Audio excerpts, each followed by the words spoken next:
তুমি মেসওয়াক করার ফজিলত তো জানো,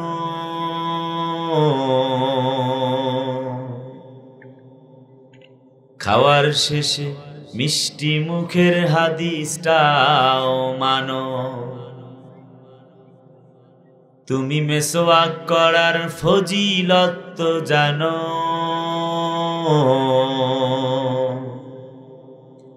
খাওয়ার শেষে মিষ্টি মুখের হাদিসটাও মানো।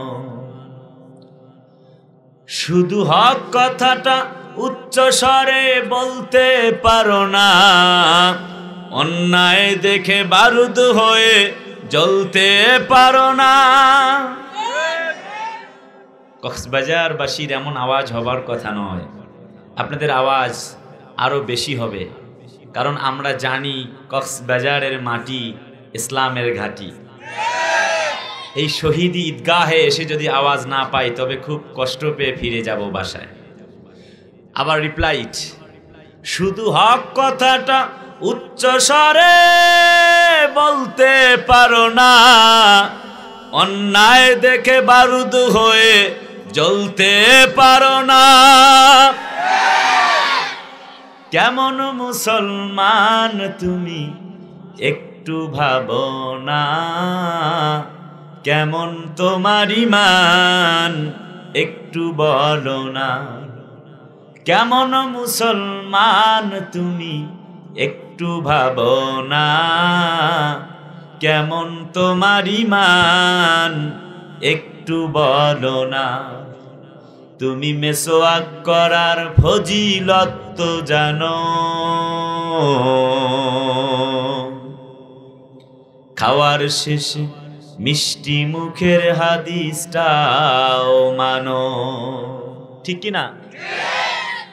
তুমি যে কালিমার দাওয়াত দিলে বুকেতে নেয় তুলে, দেখো সেই কালিমার দাওয়াত দিয়ে সাইদি সাহেব জেলে। এখন তো কোরআনের পাখিওয়ালা, কোরআনের পাখিটি কোরআনে কারীম ওয়ালার কাছে চলে গেছে। আওয়াজ দিয়ে বলুন না, ঠিক না? তুমি যে কালিমার দাওয়াত দিলে বুকেতে নাই তুলে, দেখো সেই কালিমার দাওয়াত দিয়ে মামুনুল হক জেলে। তুমি যে কোরআনের ওয়াজ করলে হাদিয়া তোহফা মিলে, দেখো সেই কোরআনের ব্যাখ্যা লিখে কেউ ফাঁসিতে ঝোলে। তুমি দুনিয়ার মোহে জীবনের মায়া ছাড়তে পারো না, প্রভু রাহে প্রাণ বিলিয়ে দিতে জানো না।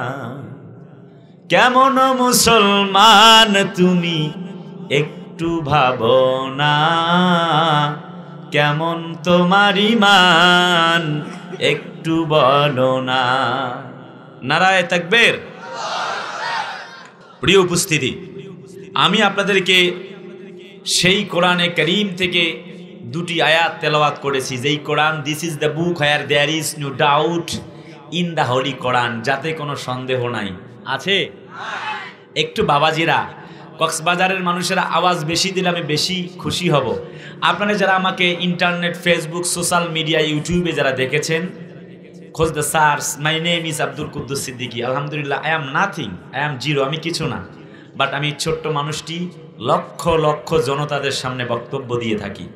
সংখ্যায় আপনারা খুব কম হলেও আমি আপনাদেরকে অনেক ধন্যবাদ, মোবারকবাদ জানাবো। Love to all. আপনাদের সবার জন্য অনেক দোয়া এবং শুভকামনা, কারণ এই এলাকার সবচাইতে বাছাইকৃত শ্রেষ্ঠতম বান্দা আপনারা, কারণ এই মুহূর্তে আপনারা আল্লাহর জান্নাতে বসে আছেন। চিল্লায় বলে না সুবহানাল্লাহ।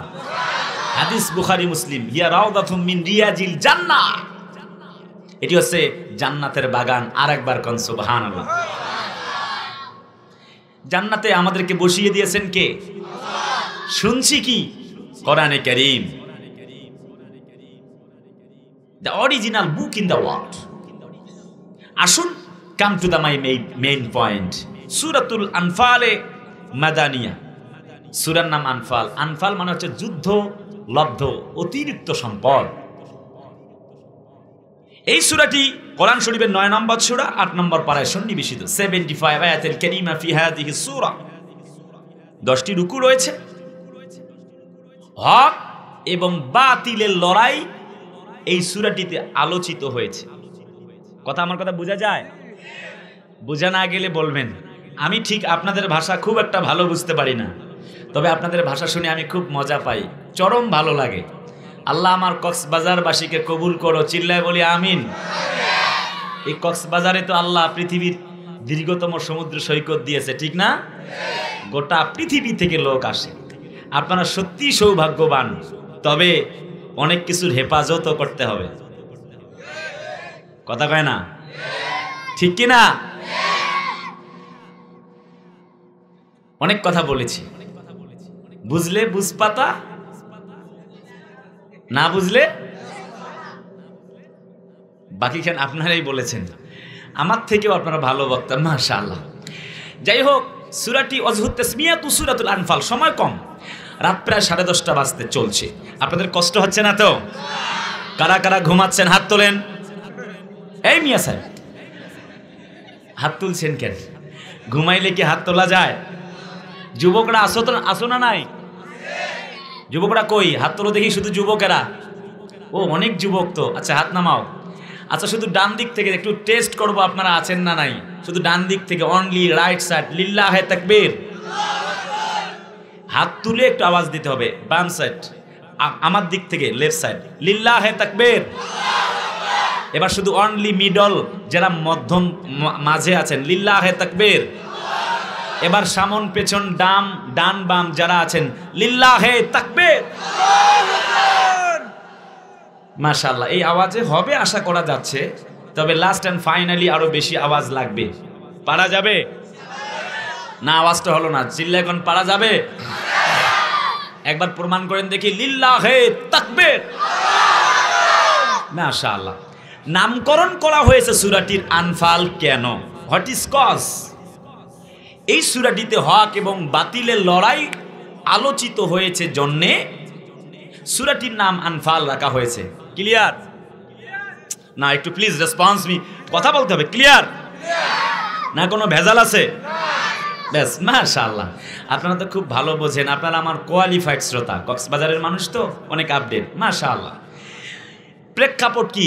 দ্য ব্যাকগ্রাউন্ড অফ সূরাতুল আনফাল। কেন নাজিল হয়েছে সূরাটি জানার দরকার আছে না? আছে তো? মাশাআল্লাহ। দুদল হয়ে গেল বিভক্ত যখন বদরের প্রান্তরে যুদ্ধ হলো। কেউ বলছে নবীকে আমরা পাহারা দিয়েছি, অগ্রাধিকার আমাদের বেশি, আমরা সম্পদগুলি নিব যা বেঁচেছে। যারা জিহাদ করেছে তারা বলছে আমরা যুদ্ধ করেছি, আমরা সম্পদগুলি নিব। হক এবং বাতিলের লড়াই আজীবন থাকবে। আবহমান কাল থেকে আজ পর্যন্ত হক এবং বাতিলের লড়াই চলতে ছিল, চলছে, এমনকি কিয়ামত পর্যন্ত চলতেই থাকবে। কিন্তু মুমিন যারা হবে, তামাম পৃথিবীতে হযরত বেলালের উত্তরসূরি যারা হবেন, খোবায়েব খাব্বাবের উত্তরসূরি যারা হবেন, তারা জীবন দিবেন, একটি মুহূর্তের জন্য কখনো ঈমান ছেড়ে দেয় নাই। ঠিক কিনা বলেন?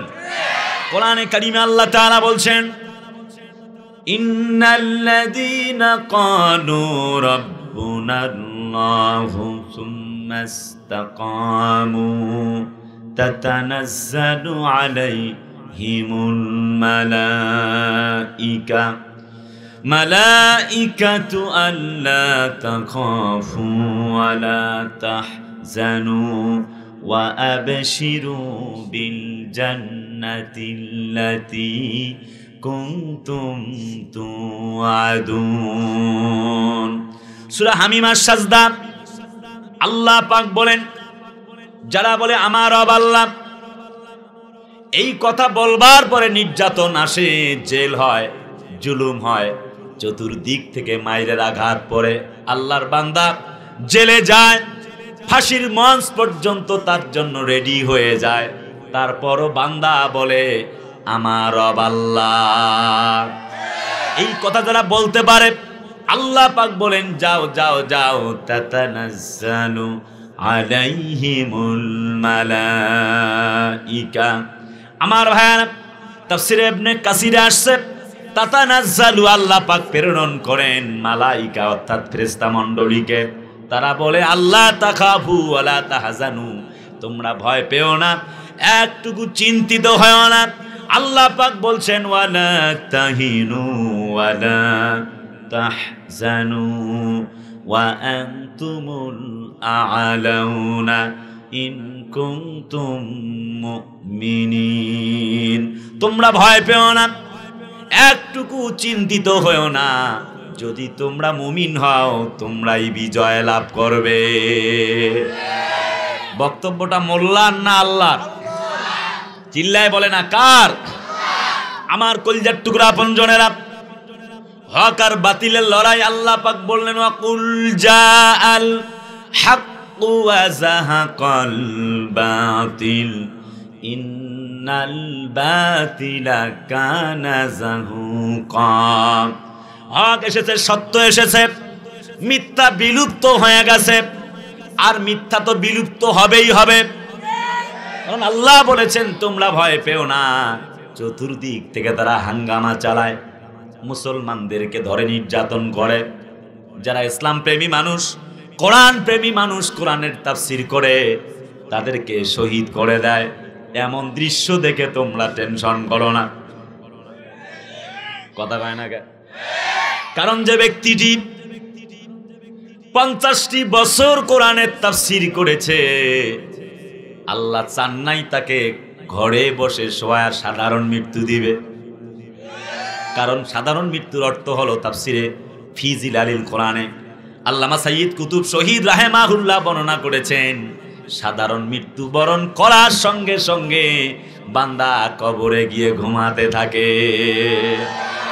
আর যারা শহীদ হয়ে যায়, কোরআন বলছে ওয়ালা তাহসাবান্নাল্লাযীনা কুতিলু ফি সাবিলিল্লাহি আমওয়াত আমওয়াতান বাল আহইয়াউন ইনদা রাব্বিহিম ইউরযাকুন। যারা শহীদ হয়ে যায় তাদেরকে তোমরা মৃত্যু বলো না, বরং তারা জীবিত। নট অনলি দ্যাট, শুধু তাই নয়, তারা আল্লাহর পক্ষ থেকে রিজিক প্রাপ্ত হতে থাকে, খাবার খেতে থাকে। আল্লাহ চান হয়তো কোরআনের পাখিটা 50টা বছর কোরআনের তাফসীর করেছেন, 13টা বছর আল্লাহর বান্দা জেল খাটলেন। যখন হাসি মুখে হসপিটালের বেডে চলে গেলেন, গোটা জাতির লোকদেরকে প্রমাণ করলেন, জাতির লোকেরা 13টা বছর ধরে আমি কারাগারে বন্দী ছিলাম, বিশ্বাস করো হাসি মুখে আজ হয়তো বিদায় নিচ্ছি। আমার ভাইয়ারা, একটা মুহূর্তের জন্যে তোমরা জেনে রাখো, একটি মুহূর্তের জন্য আল্লাহ ছাড়া কারোর কাছে মাথা নত করি নাই। কোরআনের পাখিটা হাসি মুখে চলে গেলাম, সুস্থ সবল মানুষ, সুঠাম দেহের অধিকারী আল্লাহর বান্দা চলে গেল, লাশ হয়ে ফিরল। আল্লাহু আ'লামু বিমুরাদিহি। তাফসীরের ভাষা অনুযায়ী ভেতরের কোনো বিষয় সম্পর্কে আমাদের কোনো কমেন্টস নাই। এই ব্যাপারে সবকিছু জানেন একমাত্র তিনি কে? আমার ভাইয়ারা, 13টি বছর পর্যন্ত আমার ভাইয়ারা যখন জেলখানার কুঠরিতে বন্দী থাকলেন, থাকার পরও এই কথা প্রমাণ করে গেলেন জাতির লোকেরা, আমি তো খোবায়েবের উত্তরসূরি, আমি তো খাব্বাবের উত্তরসূরি, আমি খোবায়েবের উত্তরসূরি, ফাঁসির মঞ্চ পর্যন্ত যেতে পারি। একটি মুহূর্তের জন্য কখনো বাতিল শাসকের কাছে মাথা নত করতে পারি না। কারাগারে কাটালে 13টি বছর, বাতিলকে পেছে তোমায় দেখে থর থর। আরে আওয়াজে হয় না তো, চিল্লায় বলো না, ঠিক কেন? কারাগারে কাটালে 13টি বছর, বাতিলকে পেছে তোমায় দেখে থর থর। তুমি যে ছিলে মোদের নয়ন মনি, শহীদ হয়েছ তুমি এটাই জানি, শহীদ হয়েছ তুমি এটাই জানি। আল্লামা সাঈদী তুমি মরণি, শহীদ হয়েছ তুমি এটাই জানি, শহীদ হয়েছ তুমি এটাই জানি। ঠিক কি না?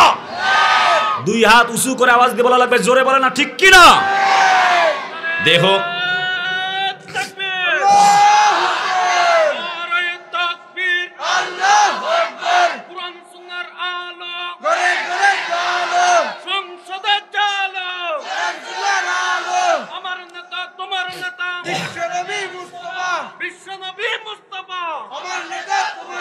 দেখো মাঝে যতদিন ছিল তব প্রাণ, বলেছিলে তুমি সেই প্রভুরই কালাম। আরে আওয়াজ ডাউন হলে তো চলবে না, আপনারা আছেন না নাই? দেখো মাঝে যতদিন ছিল তব প্রাণ, বলেছিলে তুমি সেই প্রভুরই কালাম। তাই তো তোমায় ভাবি প্রতিদিনই, শহীদ হয়েছ তুমি এটাই জানি, শহীদ হয়েছ তুমি এটাই জানি। ঠিক কিনা? তো হবে না আর এই জীবনে, দেখা হবে জান্নাতে ফুল বাগানে। দেখা তো হবে না আর এই জীবনে, দেখা হবে জান্নাতে ফুল বাগানে। এই আশা কবুল করো আল্লাহ তুমি, শহীদ হয়েছ তুমি এটাই জানি, শহীদ হয়েছ তুমি এটাই জানি। আল্লামা সাঈদী তুমি মরণি, শহীদ হয়েছ তুমি এটাই জানি। নারায়ে তাকবীর। আমার ভাইরা, কথা লম্বা নয়, কোরআনে কারীম যেখান থেকে কথা শুরু করেছি, আল্লাহ পাক বলছেন জাতির লোকেরা শোনো, ইন্নামাল মুমিনুনাল্লাযীনা ইযা যুকিরাল্লাহু ওয়াজিলাত কুলুবুহুম ওয়া ইযা তুলিয়াত আলাইহিম আয়াতুহু যাদাতহুম ঈমানা, যাদাতহুম ঈমানা ওয়া আলা রাব্বিহিম ইয়াতাওয়াক্কালুন।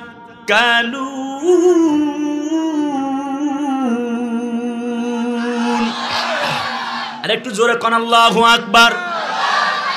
আল্লাহ পাক বলছেন সূরা আনফাল নাম্বার 2 আয়াতুল কারীমা, ইন্নামাল মুমিনুন, ওই সকল ব্যক্তিগুলি নিশ্চয়ই নিশ্চয়ই ঈমানদার, খাঁটি মুমিন। তার মানে ব্যক্তি কারা? আল্লাযিনা মানে যারা। আমার ভাইয়ারা, ইসমে মাউসুলা ব্যবহার হয়েছে, আল্লাযিনা ওই সকল ব্যক্তি। আল্লাহ পাক বলেন যাদের নাম, যাদের সামনে আল্লাহর নামটা উচ্চারণ করলে পরে তাদের ঈমানটা বেড়ে যায়, অন্তরটা প্রকম্পিত হয়ে যায়। আল্লাহর নাম শুনলে ঈমান বাড়ে যার, তার মানে খাঁটি ঈমান আছে তার, খাঁটি ঈমান আছে যার, আল্লাহর জান্নাত হয়ে যাবে তার। 2 নম্বর, ওয়া ইযা তুলিয়াত আলাইহিম, ওয়া মানে এবং, ইজা মানে যখন, তুলিয়াত মানে তাদের সামনে রিসাইট করা হয়, তেলাওয়াত করা হয়, যখন তাদের সামনে আবৃত করা হয়, অর্থাৎ এই কোরআন শোনাচ্ছি। আরে কথা বলো না কেন? আমি বারবার বলতে পারবো না ঠিক কিনা, আমি জানি আপনারা আমার কোয়ালিফাইড শ্রোতা। আল্লাহ পাক জানায় শোনো, যখন আমার বান্দাদের সামনে কোরআন থেকে তেলাওয়াত করা হয়, তখন বান্দারা কোরআনের প্রতি আকর্ষিত হয়, ঈমান বেড়ে যায়। মাহফিলে বাধা দেয় না, বরং কোরআনের মাহফিল করার জন্যে জীবন দিয়ে হলেও চেষ্টা চালায়। বাড়ির কাজ ছাড়ে, কামলা দেওয়া বাদ দেয়, বাড়ির কাজগুলি ছেড়ে দেয়, সাংসারিক কাজ ছেড়ে দেয়, আল্লাহর কোরআনের মাহফিল নিয়ে ব্যস্ত হয়ে যায়। আছে না নাই?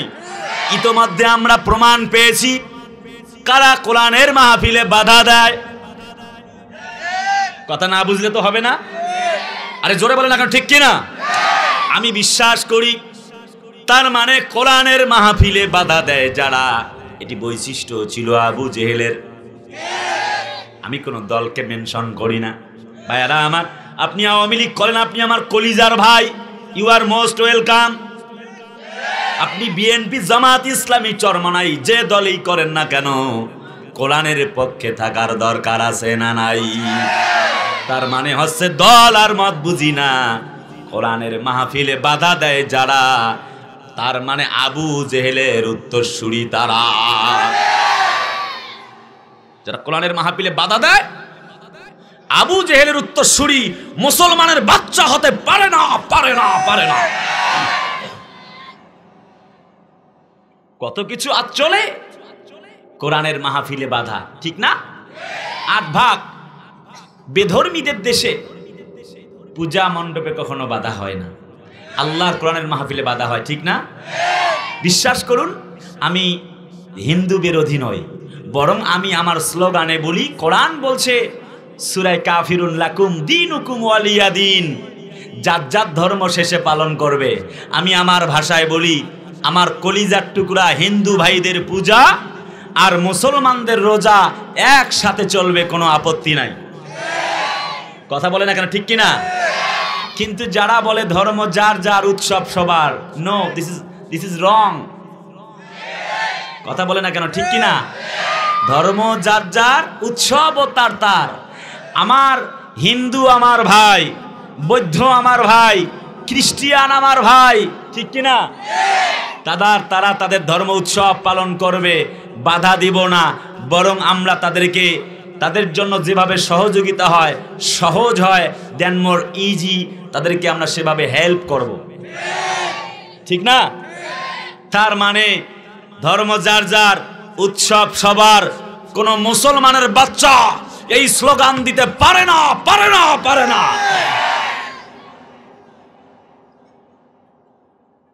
দেখিনি, কিন্তু দেখেছি কোরআনের মাহফিল বন্ধ হতে। যদি বন্ধ করতে হয়, সাইবার ক্যাবগুলি বন্ধ করে দাও। সুদি কারবারই চলছে, সমানে বন্ধ করে দাও। ঘুষের কারবার চলছে, বন্ধ করে দাও। কথা কয় না? যাত্রার প্যান্ডেলগুলি 2 দিনের অনুমতি নিয়ে 2 মাস চলে, এগুলি বন্ধ করে দাও। সাইবার ক্যাবগুলি বন্ধ করে দাও। গানের প্যান্ডেলগুলি বন্ধ করে দাও। এই জমিন আল্লাহর, কোরআন চলবে আল্লাহর, তুমি আবার কে অনুমতি নেওয়ার? এই জমিন যার, কথা চলবে তার। কোন মরদের বেটা বেটির সাধ্য নাই আল্লাহর কোরআনের আওয়াজকে বন্ধ করতে পারে।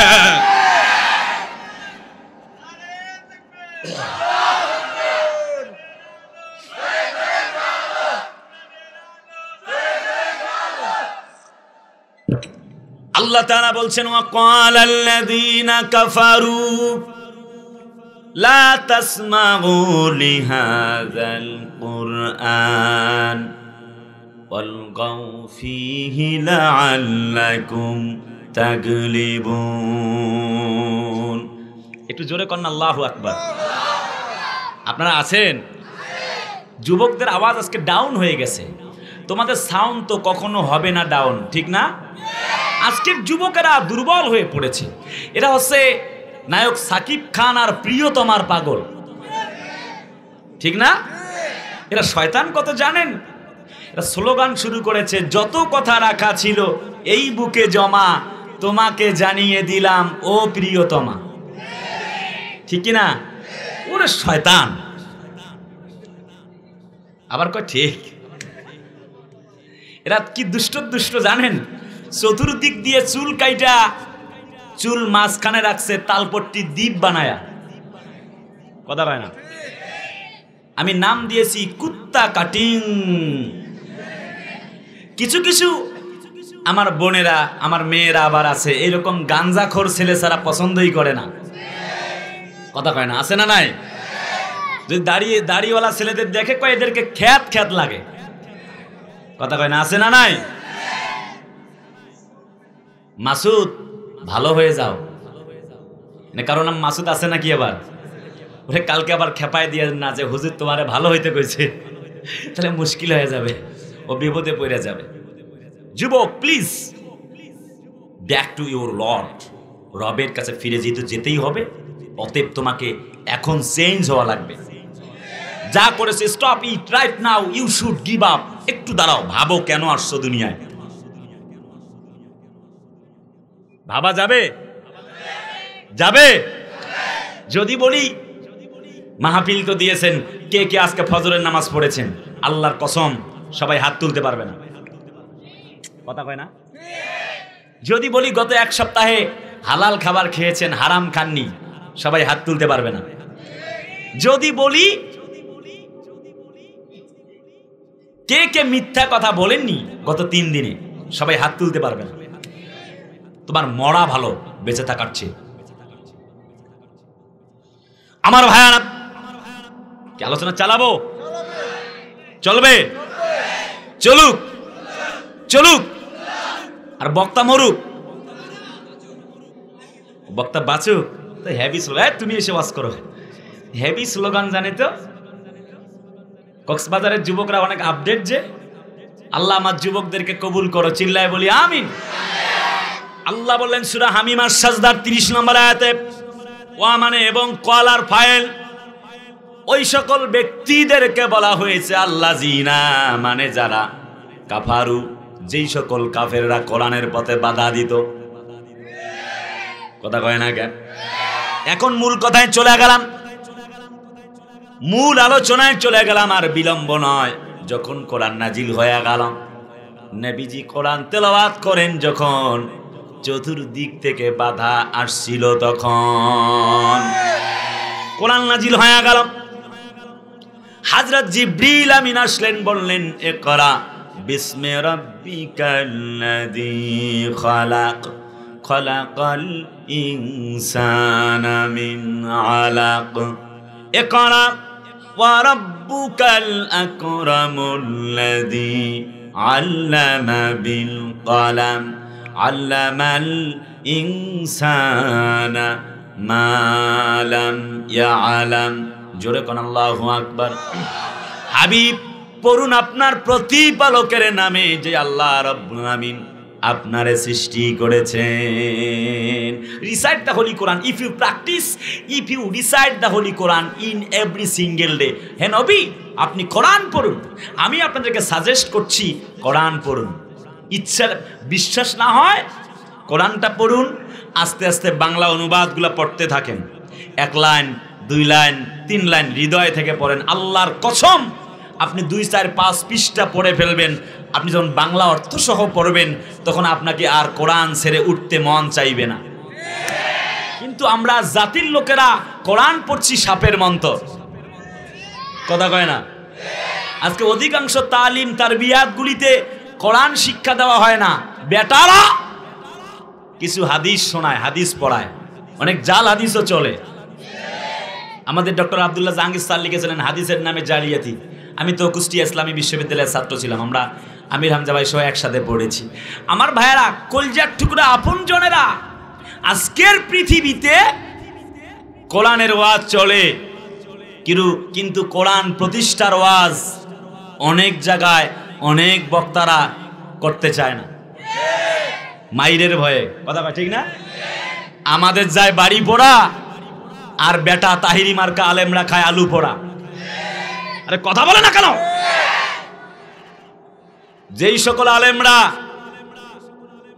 সকল আলেমদের মুখ থেকে কোরআনের হকের আওয়াজ উচ্চারিত হয় না, মজলুম আলেম যারা জেলখানায় বন্দী, তাদের পক্ষে কথা একটা বারের জন্য মুক্তির কোন নির্দেশনা, মুক্তির কোন সংলাপ, মুক্তির কোন বার্তা যারা দিতে পারে না, আল্লাহর কসম সেই সকল আলেমদের ওয়াজ শোনা জায়েজ নাই, জায়েজ নাই, জায়েজ নাই।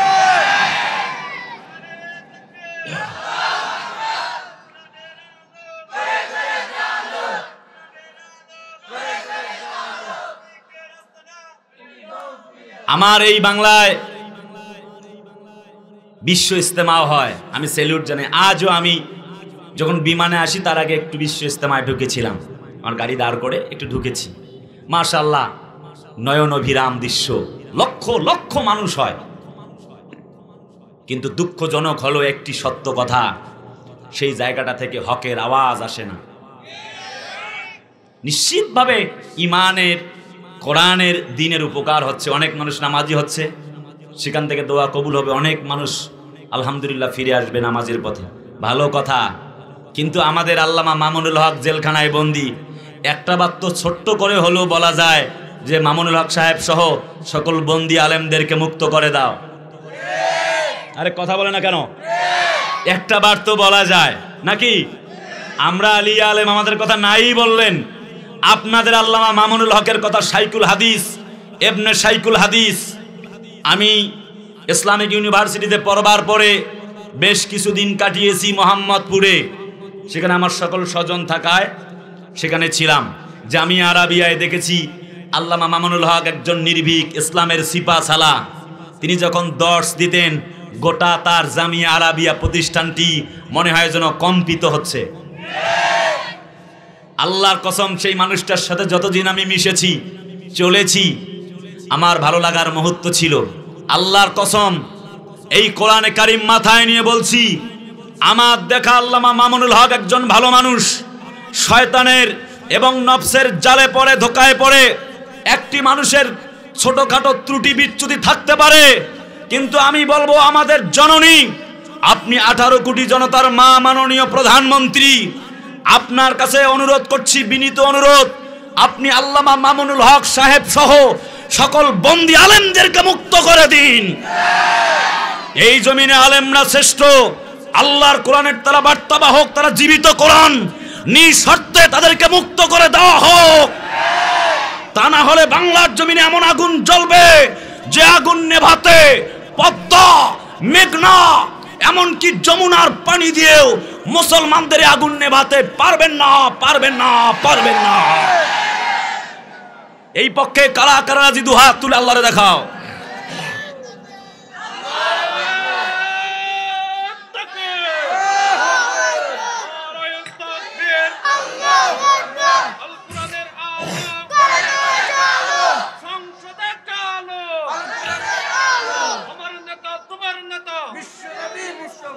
কোরআনে কারিমে আল্লাহ পাক বলছেন, ইন্নামা ইয়াখশাল্লাহা মিন ইবাদিহিল উলামা। বক্তব্য মোল্লার না আল্লাহর? সবাই কথা না বললে কেমনে বুঝি? চিল্লায় বলে না, মোল্লার না আল্লাহর? আল্লাহ পাকের। আল্লাহ বলেন, জাতির লোকেরা শোনো শোনো, তার মানে এই পৃথিবীতে আলেম যারা, আমি আল্লাহকে সব চাইতে বেশি ভয় করে তারা। নট অনলি দ্যাট, শুধু তাই নয়। কষ্ট আছে? সমস্যা আছে? আর কিছুক্ষণ বলবো। কোরআন বলছে, ইন্না আকরামাকুম ইনদাল্লাহি আতকাকুম। এই পৃথিবীতে আলেম যারা সব চাইতে সম্মানিত তারা। আগের আয়াতে আল্লাহ বলছে আলেম যারা সবচেয়ে আমি আল্লাহকে ভয় করে বেশি তারা। দ্বিতীয় পরের আয়াতে আল্লাহ পাক আরেক সূরায় বলছে আলেম যারা পৃথিবীতে সবচাইতে সম্মানিত তারা। আমার দেশে, আমার ভাষা বুঝা যায়, আমার দেশে ভালো ডাক্তার, মাস্টার, ইঞ্জিনিয়ার, চিকিৎসা বিজ্ঞানী, বড় বড় ডাক্তার মাস্টারেরা প্রমোশন পায়, টুরিস্ট ভিসা পায় বিভিন্ন দেশে ঘুরতে যাওয়ার জন্যে। কারণ তারা বড় বড় বিজ্ঞানী হয়েছে, ডাক্তার হয়েছে, মাস্টার হয়েছে। কথা বলে না ঠিক কিনা? তারা ঘোরার জন্য টুরিস্ট ভিসা পায়, কিন্তু যে যত বড় আলেম তার জন্য তত বড় বেশি বড় জেলখানা বানায়। আছে না নাই? ভাইজানেরা আমার, তাহলে একটুখানি গভীর মানা যাক। কোরআন নাজিল হয়ে গেল, মনে আছে তো? কোরআনের কথা বলছি, কোরআনের কথা। ইমান, দ্যাট মিন্স, ইমান means believe in the existence of Allah with all his power. ইমানটা কি? মাল ইমান, ইমান কি, এর মিনিংটা কি আসলে, এটি বুঝে যাবার প্রয়োজন, ঠিক না? কারণ ইমানদার যারা শুধুমাত্র সফল হবে তারা। কেন? সেই ইমানদার হবার জন্য কি কি প্রয়োজন, কয়েকটি পয়েন্ট আজকে আমি আপনাদেরকে শেয়ার করব ইনশাআল্লাহ। কোরআন নাজিল হয়ে গেল, হযরত নবীজি বললেন মা আনা বেকারি, আমি তো পড়তে জানি না। হযরত জিবরিল বলেন পড়ুন, নবী বলেন পড়তে জানি না, মা আনা বেকারি। তাফসীরে তাফহিমুল কোরআন আল্লামা আবুল আলা মওদুদী রাহিমাহুল্লাহ বলেন নবীজি 3 টাইমস রিপ্লাইড, নবীজি 3 বার বললেন আমি তো পড়তে জানি না। একটা পর্যায়ে জিবরিল আল্লাহকে বললেন, আপনি যার কাছে পাঠিয়েছেন সে ব্যক্তি বলে পড়তে জানি না। আল্লাহ বলে, জিবরিল যাও, আবার রিপ্লাই যাও। বুকটা ওপেন হার্ট সার্জারি করে গোটা কোরআনে কারীম তার সিনায় প্রবেশ করিয়ে দাও। তুমি কি তার চিনোনি? মুহাম্মদ হারগেজ না গোপ্তা, তা না গোপ্তা জিবরাইল, জিবরাইল হারগেজ না গোপ্তা, তা না গোপ্তা রবজালিল। জিবরাইল তুমি তা জানো না, আমার নবী যা জানে, আমার নবী যা জানে, কিন্তু আমি আল্লাহ পাক যা জানিয়েছি তাই সে জানে। আমি আল্লাহ যা জানি, তুমি জিবরাইল এবং আমার নবী তা জানো না। মুহাম্মদ হারগেজ না গোপ্তা, তা না গোপ্তা জিবরাইল।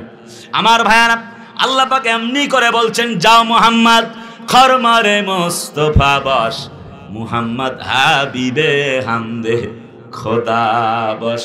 আমি আল্লাহ স্বয়ং আমার নবীর জন্য আমি মাতোয়ারা। যাও যাও, আমি তো আমার নবীর জন্য পাগল। যাও জিবরিল যাও, কোরআনে কারীম তার সিনা মোবারকে প্রবেশ করে দাও। চিল্লায় কন্যা সুবহানাল্লাহ। আমি নবীজির পাগল, আমি মদিনার পাগল, আমি নবীজির পাগল, আমি মদিনার পাগল। মদিনারি ধুলবালি মোর, মদিনারি ধুলবালি মোর নয়নের কাজল। আমি নবীজির পাগল, আমি মদিনার পাগল, আমি নবীজির পাগল, আমি মদিনার পাগল। আমার মনে নবী নবী, দুই চোখে মদিনার ছবি। আমার মনে নবী নবী, দুই চোখে মদিনার ছবি। আমার মনে নবী নবী,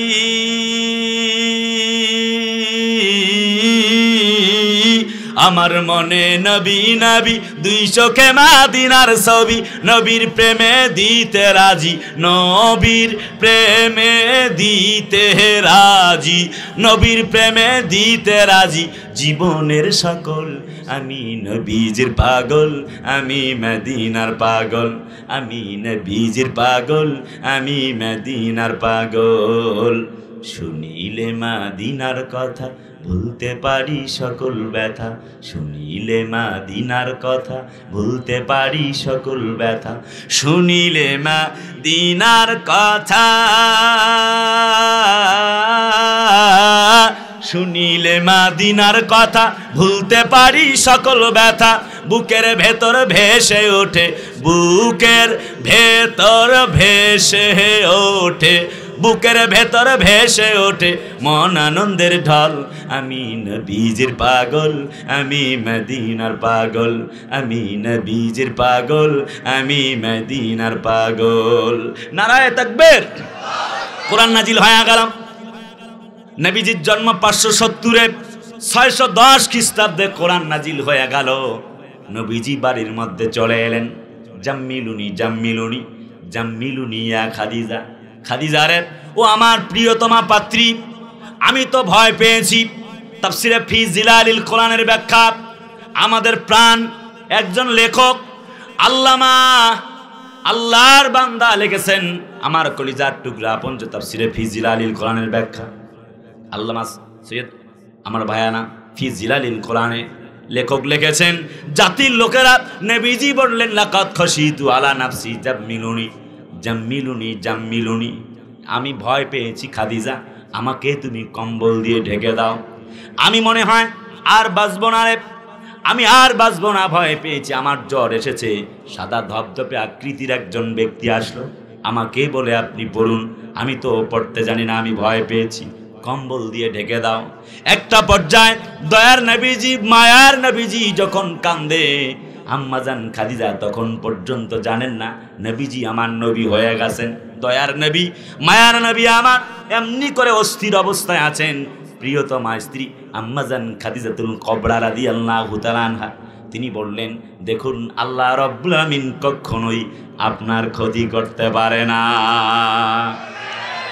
নবী আমার তখন পর্যন্ত ঘোষণা আকারে নবী হয় নাই, বোঝা যায়। আম্মাজান খাদিজাও জানে না কোরআন নাজিল হয়েছে, কিন্তু স্বামীর প্রতি কি অগাধ বিশ্বাস, কি ভালোবাসা। বললেন আল্লাহ আপনার ক্ষতি করতে পারে না। আপনি দুস্থ অসহায় মানুষদেরকে খাবার দেন। ফাআম্মাল ইয়াতীমা ফালা তাকহার, ইয়াতীমদেরকে আপনি গলা ধাক্কা দেন না। আপনি বিধবাদের বিয়ের ব্যবস্থা করেন, দুস্থ অসহায় ইয়াতীম। এরপরে মিসকিনদেরকে আপনি অবশ্যই সুযোগ দেন, ভালোবাসেন, তাদের জন্য আস্তানা তৈরি করে দেন। ইয়াতীমদেরকে তো আপনি কাঁদান না।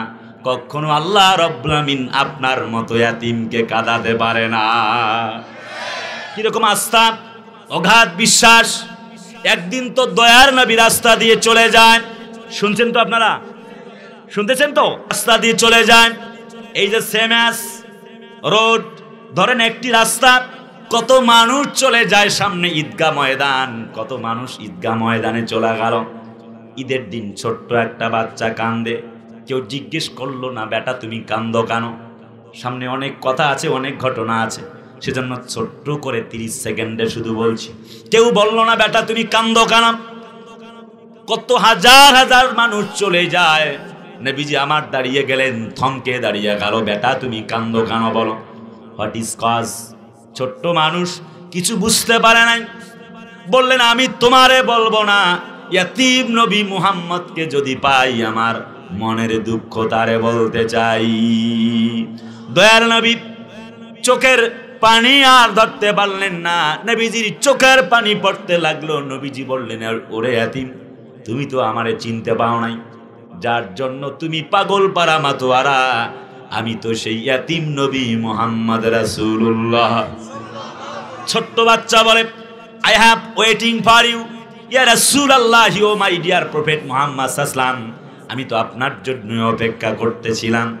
আমার মনের বড় জ্বালা, আমার তো বাবা নাই, ইন্তেকাল করেছেন।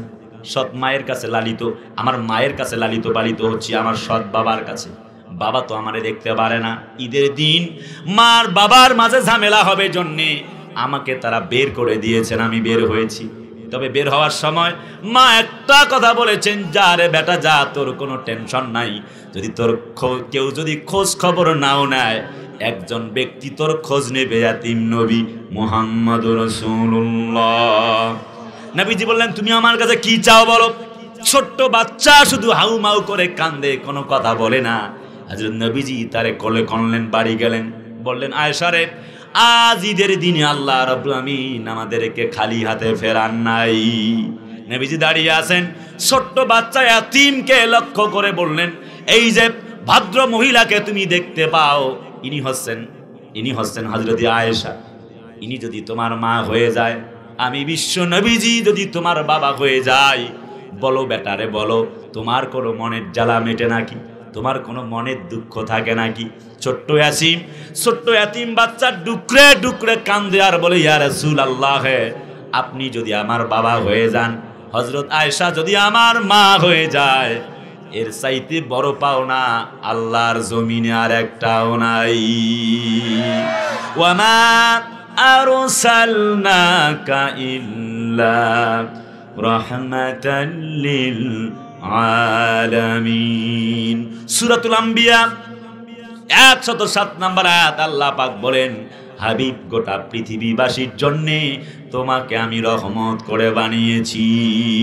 কুল ইয়া আইয়ুহান নাসু ইন্নী রাসূলুল্লাহি ইলাইকুম জামিআ।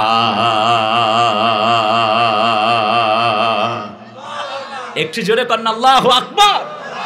আমি 7 কণ্ঠে আজান দিতে পারি আলহামদুলিল্লাহ, কমপক্ষে 20 জন বক্তার কণ্ঠ নকল করতে পারি। আজ আপনাদের শোনাবো ইনশাআল্লাহ, শুনবেন না?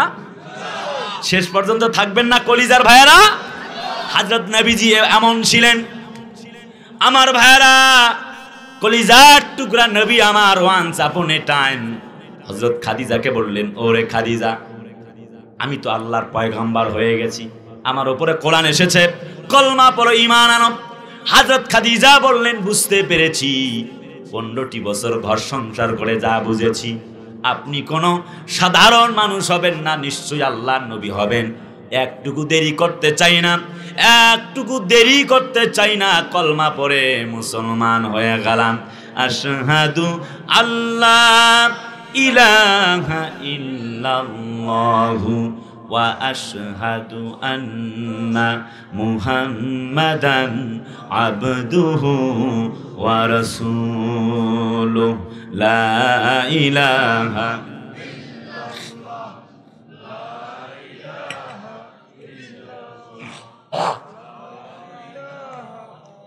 পাইলে নিরালায় গনবী, পাইলে নিরালায়, পাইলে নিরালায় গনবী, পাইলে নিরালায়।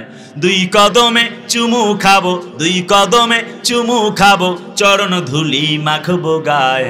পাইলে নিরালায় গনবী, পাইলে নিরালায়, পাইলে নিরালায় গনবী, পাইলে নিরালায়। লিল্লাহে তাকবীর। দয়াল নবী কত দূরে,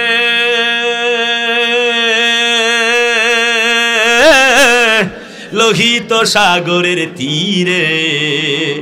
দয়াল নবী কত দূরে,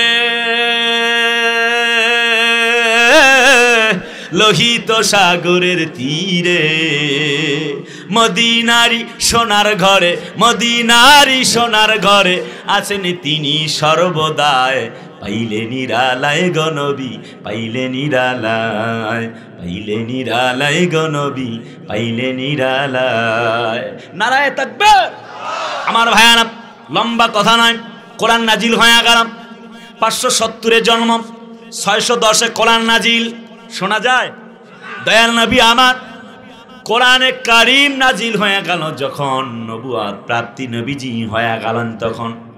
এরপরে নবীজি আমার নবুয়তের 3য়তম বছরে আল্লাহর অর্ডার হয়ে গেল, ইয়া আইয়ুহাল মুযাম্মিলু কুমিল লাইলা ইল্লা কলিলা। হাবিব দাঁড়াও, আর কম্বল গায়ে দিয়ে থাকবার কোনো সুযোগ নাই। ইয়া আইয়ুহার রাসূলু বাল্লিগ মা উনজিলা ইলাইকা মির রাব্বিক। জোরে কন্না আল্লাহু আকবার। এই যে কোরআন, যে কোরআন আমি আপনার উপরে নাজিল করেছি, নবী আমার, দোস্ত আমার, হাবিব আমার, এই কোরআন আপনি জনমনে ছড়িয়ে দেন, দাওয়াত দেন। এক আল্লাহ ছাড়া আর কোনো মালিক নাই। কথা বলে না, ঠিক না? আলা লাহুল খালকু ওয়াল আমর। আপনি দাওয়াত দেন, জমিন যার, আইন চলবে তার। কথা কয় না? নবীজি আমার সাফা পাহাড়ে দাঁড়িয়ে গেলাম। সাফা পাহাড়ের চূড়ায় দাঁড়িয়ে বললেন, কোরাইশবাসীরা একত্রিত হয়ে যাও। সকল কোরাইশের বাহিনীরা সবাই চলে আসলো। আসার পর নবীজিকে বলল, কি বলতে চাও বেটা মুহাম্মদ, বলো। নবীজি বললেন, তোমাদের সাথে আজ কিছু আমার কথা আছে। কোনোদিন কি মিথ্যা বলেছি নাকি? সবাই বলল, না, কোনোদিন মিথ্যা বলো নাই, তুমি তো আস-সাদিক আল আমিন, সত্যবাদী। বলে, আজ কিছু কথা বলবো, তোমরা কি মানবে? কওমের লোকেরা বলল, অবশ্যই, কোনো সন্দেহ নাই। নবীজি বললেন, নাম্বার 1 ইজ, আমি যদি বলি এই পাহাড়ের নিচে তোমাদের জন্য শত্রু বাহিনী অপেক্ষা করছে, তোমরা কি তা বিশ্বাস করে নিবে নাকি? কওমের লোকেরা বললেন, লা শাক্কা ফিহি আবাদা। বেটা মুহাম্মদ, কোনো দিন তোমার কথা অবিশ্বাস করিনি, আজও অবিশ্বাস করতে চাই না। নাম ইয়া মুহাম্মদ, এক বাক্যে তোমার কথা বিশ্বাস করে নিলাম। বলো বেটা, আর কি বলতে চাও? নবীজি বললেন, নাম্বার 2 ইজ, 2 নাম্বার যা বলতে চাই, কুলু লা ইলাহা ইল্লাল্লাহু তুফলিহুন। জোরে কন্না আল্লাহু আকবার। কুলু লা ইলাহা ইল্লাল্লাহ তুফলিহুন। এক কলমা পড়ো, ঈমান আনো, আল্লাহ ছাড়া আর কোনো মালিকই নাই। আছে? চিল্লায় কোন আছে? নবীজি আমার হকের কোরআনের দাওয়াত দিলেন যখন, চতুর্দিক থেকে বাধা শুরু হয়ে গেল তখন। আজ নবীর মতো করে কোরআন শরীফের হক দাওয়াত দেয় যারা, নবীর মতো করে আজও জেল খাটতেছে তারা। কিন্তু 1-2 আলেমকে বন্দি করলে কি হবে? এক কুদ্দুস সিদ্দিকী আমার কণ্ঠ যদি বন্ধ হয়ে যায়, কক্সবাজারবাসী তোমরাই বলো তো, আল্লাহর কোরআনের মাহফিলগুলি বন্ধ হয়ে যাবে? কথা বলে না, বন্ধ হয়ে যাবে। আমাদের একজন কোরআনের পাখি ছিল, পিরোজপুরের সন্তান আমাদের সাইদি সাহেব। দরদ নিয়ে কথা বলছি ভাই, আপনি আওয়ামী লীগ করেন, আমার তো অসুবিধা নাই ভাই, আপনি করেন। আল্লাহ তাআলা মাজলুমের পক্ষে কথা বলছে, জালেমের পক্ষে কথা বলেনি। আমি তাই তো আলেম ওলামের একটু মাজলুমের পক্ষে কথা বলছি, একটু বলতে দিন না ভাই। আপকে ক্ষমতায় আসলো আর কে ক্ষমতায় গেল সেটি আমার দেখার বিষয় নয়। আল্লাহ মাজলুমের পক্ষে কথা বলছে, অতএব আমার এই দেহে প্রাণ রবে যতক্ষণ আমিও মাজলুমের পক্ষে কথা বলবো ততক্ষণ। যা আছে কপালে হবে কাল সকালে, আজ আমাকে কোরআন থেকে হক কথা বলতেই হবে। বাঁচলে ওয়াজ করুন, না বাঁচলে দেখা হবে আল্লাহর জান্নাতে।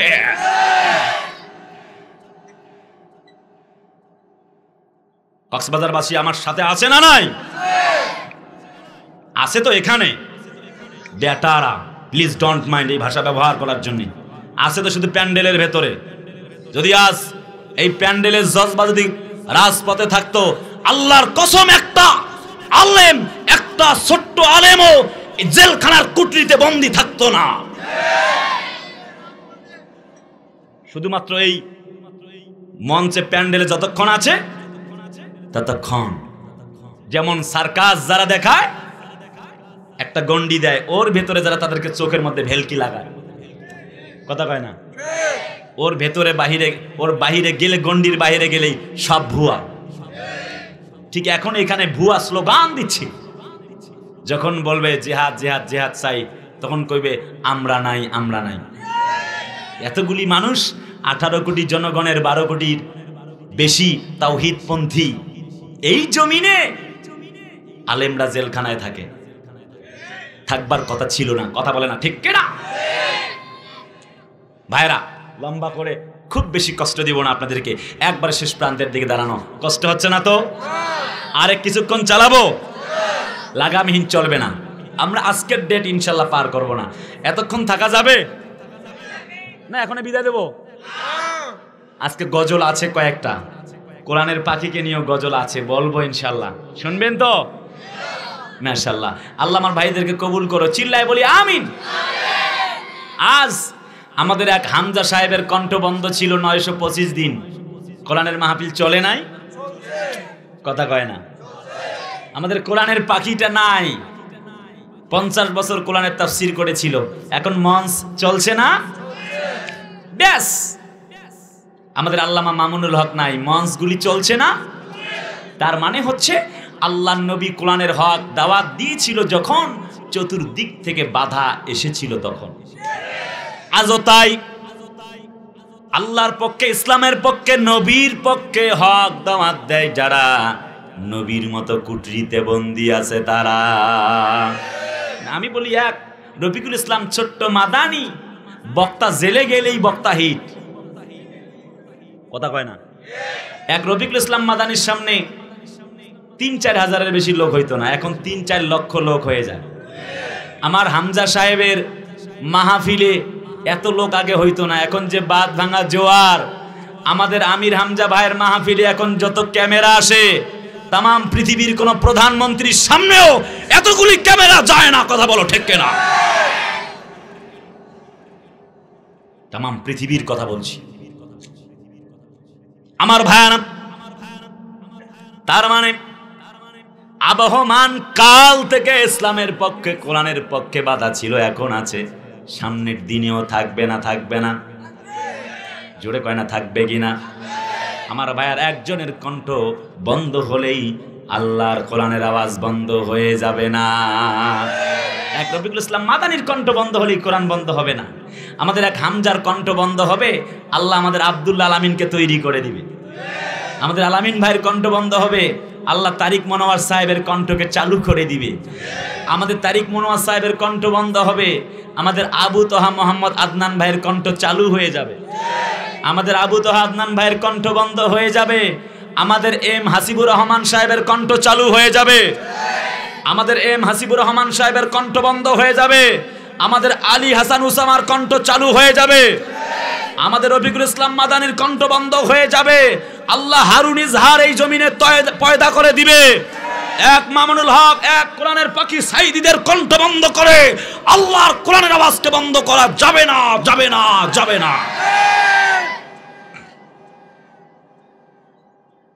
নবীজি আমার কোরআন যখন পেলেন, এবার দাওয়াত দিচ্ছেন, বাধা শুরু হয়ে গেল। নবীজি আমার যখন বললেন কুলু লা ইলাহা ইল্লাল্লাহ হাতুফুলিহুন, এক কলমা পড়ো, ঈমান আনো, তিনি ছাড়া কোনো মাবুদ নাই। ইল্লা আবু লাহাব, আবু লাহাব ছাড়া সবাই মাথা নিচু করলো। আবু লাহাব মাথাটা উঁচু করে বলছে তাব্বাল্লাকা ইয়া মুহাম্মদ, বেটা মুহাম্মদ তুই ধ্বংস হয়ে যা। আল্লাহ বলেন নবীজি কেন তুমি মনটা খারাপ করলে গো নবীজি, কেন খারাপ করলে? বলো বলো, একটুকু মনটা খারাপ করো না। নবী আমার, হাবিব আমার, দোস্ত আমার, আমি তো তোমাকে বড্ড ভালোবাসি, একটুকু মনটা খারাপ করো না। আল্লাহ পাকের কোরআন বলছে আল্লাহু আকবার ওয়ালিল্লাহিল হামদু বিসমিল্লাহির রহমানির রহিম কুল ইন কুনতুম তুহিব্বুনাল্লাহা ফাত্তাবিউনি। নবী তুমি বলো, তারা যদি আমি আল্লাহকে পেতে চাই, নবীজি ওয়াজ করে শোনাচ্ছেন, আল্লাহকে যদি তোমরা পাইতে চাও তবে আমি নবীকে তোমরা ভালোবাসো, অনুসরণ করো, অনুকরণ করো। আমার নবীর মনটা খারাপ হয়ে গেল। এবার আল্লাহ বলে হাবিব তুমি মন খারাপ করো না। আল্লাহ রাব্বুল আমিন প্রতিবাদ স্বরূপ সঙ্গে সঙ্গে সূরা লাহাব নাজিল করে দিলেন। তাব্বাত ইয়াদা আবি লাহাবিন ওয়া তাব্বা মা আগনা আনহু মালুহু ওয়া মা কাসাব সায়াসলা নারান যাতা লাহাবিন ওয়া ইমরাআতু হাম্মালাতাল হাতাব ফি জিদিহা হাবলুম মিন মাসাদ। জোরে কন্না আল্লাহু আকবার। নবী টেনশন করো না, একটুকু চিন্তিত হয় না। আবু লাহাব ধ্বংস হয়ে যাবে, তুমি ধ্বংস হবা না। আরে সুবহানাল্লাহ কয় না? আবু লাহাবের দুটি হাত ধ্বংস হয়ে যাক, তার সম্পদগুলি ধ্বংস হয়ে যাক, তার সন্তানাদি স্ত্রী ধ্বংস হয়ে যাক। ওয়ারাফা'না লাকা যিকরাক, আমি তোমার মর্যাদা সবার উপরে উঠায়া দিব। নবীজি Muhammad Sallam was the founder of Islam. He is the best personality of the world. As a religious teacher, as a leader, as a founder, as a lagibar, as a lawmaker, as the reformer of the society, Muhammad Sallam is the superman of the world. সবাই মিলে কন্না আল্লাহু আকবার। হাবিব তুমি সেরা নবী, একটুকু tension করো না। ওয়াল কুরআনিল হাকিম ইন্নাকা লামিনাল মুরসালিন। নবী আমার, আমি কোরআনের শপথ করে বলছি তুমি একজন রাসূল, একটুকু টেনশন করো না, আমি আল্লাহ তোমার মর্যাদা সবার উপরে উঠায়া দিব। মর্যাদা এমন হয়ে গেল, চরিত্রের গ্যারান্টি আল্লাহ পাক দিলেন, বললেন ওয়া ইন্নাকা লাআলা খুলুকিন আযীম। হাবিব আমার, গোটা পৃথিবীতে এমন একটা চরিত্র বানায়া দিলাম, আজিম মানে মহান চরিত্রের অধিকারী। এমন কোন নবীর ব্যাপারে এমন শব্দ ব্যবহার করি নাই। পৃথিবীর দীর্ঘতম সুন্দরতম তোমাকে চরিত্রের অধিকারী করে বানায়া দিলাম। আর একটু জোরে কন্যা সুবহানাল্লাহ। সে নবীর বিরুদ্ধে কথা বলে, আছে না? কিছু উল্লুখা পাঠা আছে না নাই? ভারতের জমিনে বসে বেটি তসলিমা নাসরিন বেয়াদব মহিলা কথা বলে, বাবারা কয় না, বলে না? বাংলায় কত নাস্তিক তৈরি হয়েছে, তারা কথা বলে। মাননীয় প্রধানমন্ত্রীকে ধন্যবাদ জানাতে চাই। মাননীয় প্রধানমন্ত্রী গত বছর ডাক্তার টাকলা মুরাদ সাহেবের পদ বাতিল করে দিয়েছিলেন। তার 2-3 বছর আগে আব্দুল লতিফ সিদ্দিকী সাহেবের পদ বাতিল করেছিলেন নবীর বিরুদ্ধে কথা বলবার কারণে। এইসব কারণে ধন্যবাদ জানাতে চাই। আমি বলতে চাই, মাননীয় প্রধানমন্ত্রী, আপনি 18 কোটি জনতার মা, আপনি কোরআন পড়েন, সকাল হলে ফজরের নামাজ পড়েন, আর আপনার এই 18 কোটি মুসলমানদের এই দেশে নবীর বিরুদ্ধে কথা বলবে, আমাকে মিছিল করা লাগবে কেন? আপনার ঈমান আপনাকে বলুক তাদেরকে ফাঁসি দেওয়ার জন্য। আমি ওই সকল বেটাদেরকে বলি, আসাদ নূর বেটা, নবীর বিরুদ্ধে কথা বলো। আর যারা বলো তোমাদেরকে বলি, ঢাকার জমিনে পুলিশ, এনএচআই, ডিএসবি, র‍্যাব পাহারায় নবীর বিরুদ্ধে কথা বলো।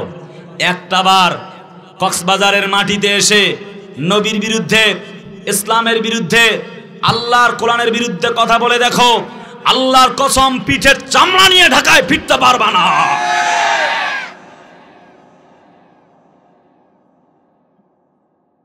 আমরা সবকিছু সহ্য করতে পারি, নবীর বিরুদ্ধে কথা বললে মুসলমানরা বরদাস্ত করতে পারে না।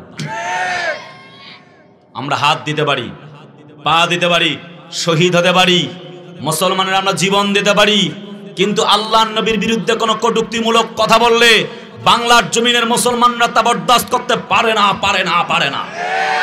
এই পক্ষে কারা কারা রাজি? দু হাত তুলে আল্লাহর দেখাও।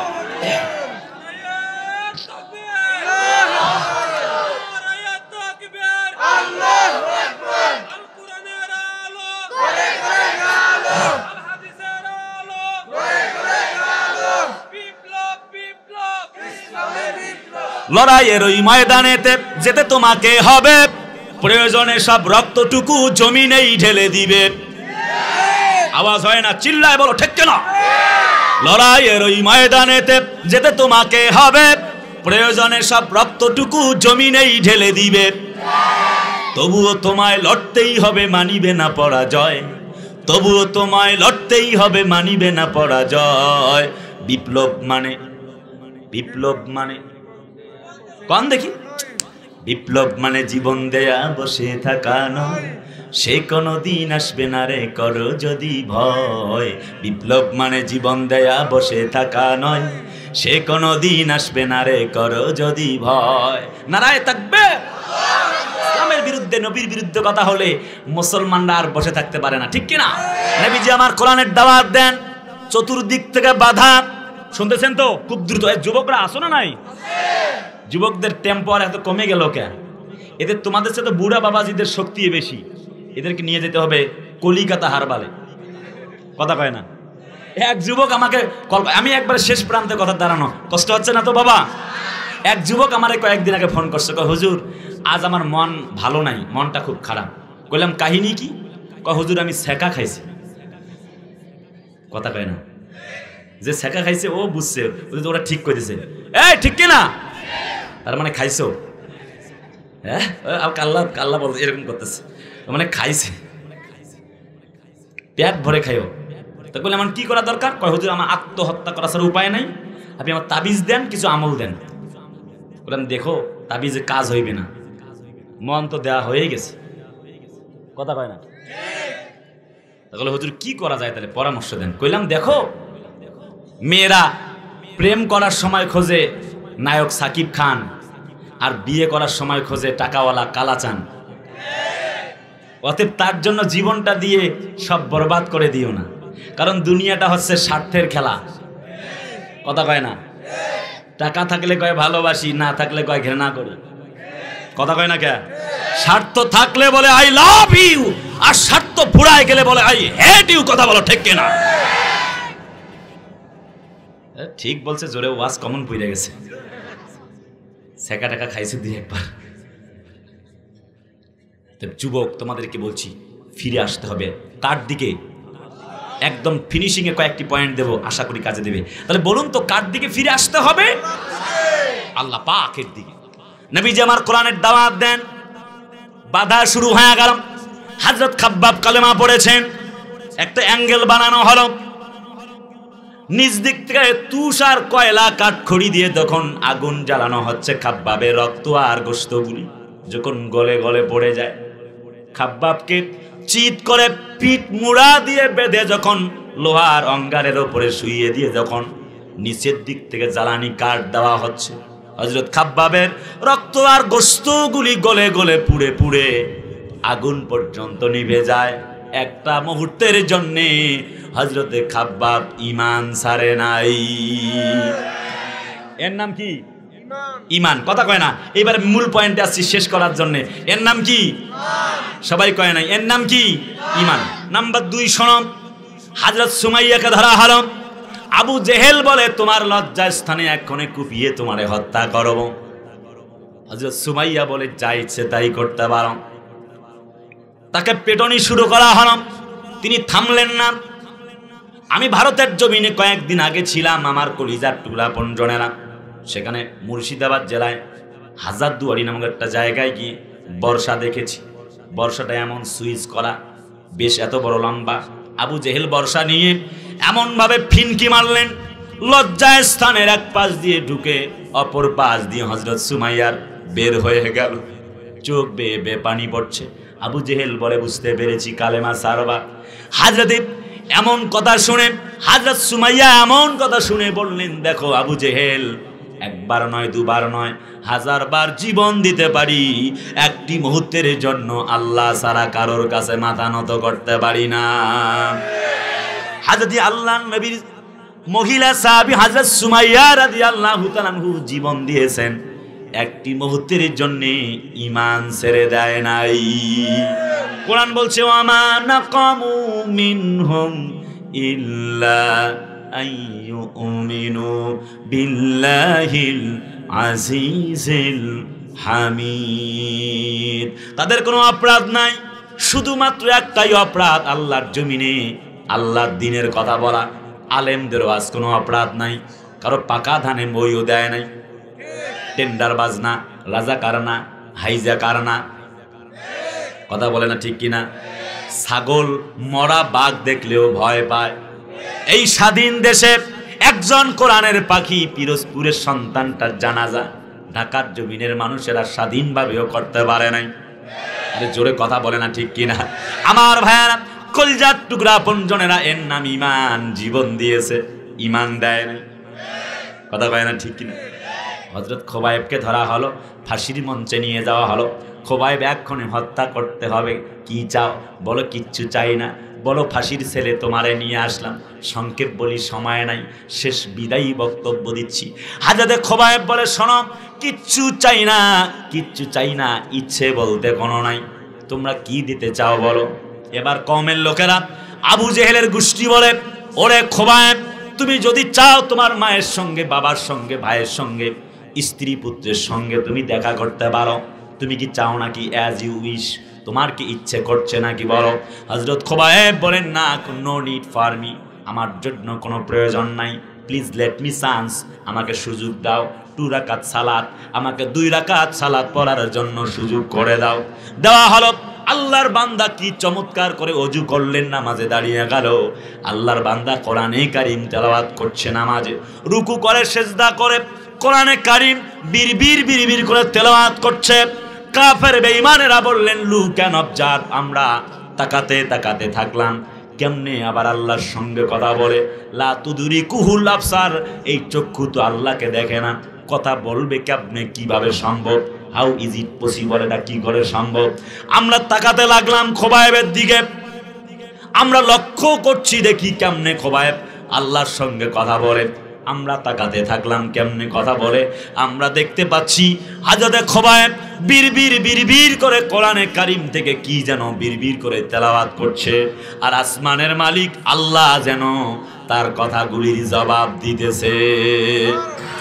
আমাকে শহীদ করে সেই মিছিলে শামিল করে নিও, যেই মিছিলের নেতা আমির হামজা, খোবাইব খাব্বাব, খোদার ছিল যারা অতি প্রিয়, শামিল করে নিও। আমাকে শহীদ করে সেই মিছিলে শামিল করে নিও। নারায়ে তাকবীর। তারা জীবন দিয়েছে, ঈমান দেয় নাই, ঠিক কিনা বলেন? বিদায়ী বক্তব্যে বলতে চাই, আজও খোবাইবের উত্তরসূরিরা ফিলিস্তিনের মাটিতে জীবন দিচ্ছে। চেচনিয়া, বসনিয়া, ফিলিস্তিন, আফগানিস্তান, মিয়ানমার, চতুর্দিকে শুধু মুসলমানদের আহাজারি, শুধু কান্নার আওয়াজ। ফিলিস্তিনে শত শত শিশু কিশোরেরা মায়ের খাচ্ছে, তরুণ তরুণী, যুবক যুবতী, আবাল বৃদ্ধ বনিতা, প্রায় 30,000 ছাড়িয়ে গেছে, লাশের পাহাড় স্তূপ হয়েছে, তবুও তারা ঈমান ছেড়ে দেয়নি। ঠিক তো? এর নাম ঈমান। রাসূলুল্লাহর হাদিস, আল জান্নাতু তাহাতা জিয়ালি সুয়ুত, রাসূল বলছে জান্নাত হচ্ছে তরবারির নিচে, তসবির নিচে না। আমি বলিনি বেটা তসবি পড়তে পারবা না, তবে বলেছি জান্নাতটা তসবির নিচে না, জান্নাতটা হচ্ছে তরবারির নিচে। মুহাদ্দিস বেত্তাগণ বর্ণনা করেছেন, তার মানে হচ্ছে বর্তমান এই যুগে জান্নাতটা হচ্ছে ইসরায়েলের বোমার নিচে। কথা কয় না? ফিলিস্তিনে খুন পথের পাশে, বোমার আঘাত হেনে কাফের হাসে। ঠিক আওয়াজটা দুর্বল হয়ে গেছে বুঝছি, জোরে বলে না, ঠিক না? ফিলিস্তিনে খুন পথের পাশে, বোমার আঘাত হেনে কাফের হাসে। ইরাক জুড়ে বহে শোকের মাতম, বসরার গুলবাগে ঝড়ে বেদনা। পাষাণ দিলে তোর একটু কি মায়া জাগে না? স্বজাতির হাহাকারে বাতাস কাঁদে, অন্তরে তবু কি ব্যথার প্রলেপ পড়ে না? অন্তরে ব্যথার প্রলেপ পড়ে না। ঠিক কিনা? আফগানে লৌহ ঝরে শত ভাইয়ের, বুকের কলিজা ছিঁড়ে কত মায়ের। আফগানে লৌহ ঝরে শত ভাইয়ের, বুকের কলিজা ছিঁড়ে কত মায়ের। কাশ্মীরে লাঞ্ছিত বনের আঁচল, কাশ্মীরে লাঞ্ছিত বনের আঁচল, সে কথা কি অন্তরে দাগ কাটে না? পাষাণ দিলে তোর একটু কি মায়া জাগে না? স্বজাতির হাহাকারে বাতাস কাঁদে, অন্তরে তবু কি ব্যথার প্রলেপ পড়ে না? অন্তরে ব্যথার প্রলেপ পড়ে না। লিল্লাহে তাকবীর। যদি কক্সবাজার বাসী যদি ডাক আসে, আমি আর লম্বা করছি না, যদি ডাক আসে আল্লাহর জন্যে, আল্লাহর ঘর বাইতুল মুকাদ্দাস ফিলিস্তিনের মাটিতে, সেই ঘরের জন্য জীবন দিতে, তোমরা কি পারবে? আওয়াজটা তো প্রমাণ করছে না, তোমরা কি পারবে? কিবলা আমাদের মক্কা ছিল না, কাবা ছিল না, বাইতুল মুকাদ্দাসের দিকে 17টি মাস আমরা সালাত আদায় করেছি, নামাজ পড়েছি। ইসরায়েল সেনাব্য হিটলার সন্ত্রাসী বাহিনীরা আমার সন্তানদেরকে হত্যা করছে। আমি বলতে চাই, বাঘের লেজে হাত দিবেন না, অস্তিত্ব টেকাতে পারবেন না। আমি বলতে চাই, ও আমার বাংলাদেশের কলিজার মুসলমান, যদি ডাক আসে ইসরায়েলের মাটিতে ফিলিস্তিনের পক্ষ হয়ে জান আর মাল বাজি রেখে জিহাদের ময়দানে ঝাঁপিয়ে পড়তে হবে, প্রয়োজনে আমরা স্ত্রীকে বেধবা করব, সন্তানকে ইয়াতীম বানাবো, ওই সেই ফিলিস্তিনের মাটির দিকে লং মার্চ করে ইসলামের পক্ষ নিয়ে আল্লাহর ঘর বাইতুল মুকাদ্দাসকে মুক্ত করার জন্য জীবন দিব, রক্ত দিব। এক সাগর পরিমাণ রক্ত দিতে পারি, আল্লাহর ঘরকে ইহুদিদের হাতে ছেড়ে দিতে পারি না, পারি না, পারি না। এই পক্ষে কারা কারা রাজি আছো? দুহাত তুলে আল্লাহরে দেখাও।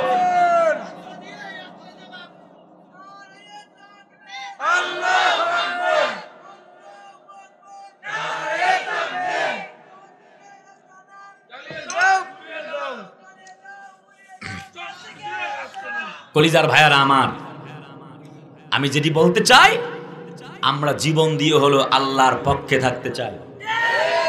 শুধু ফিলিস্তিন না, গোটা পৃথিবীতে আজ মুসলমানরা মায়ের খায়। এই বাংলাদেশটা একটা ছোটখাটো ফিলিস্তিন হয়ে গেছে।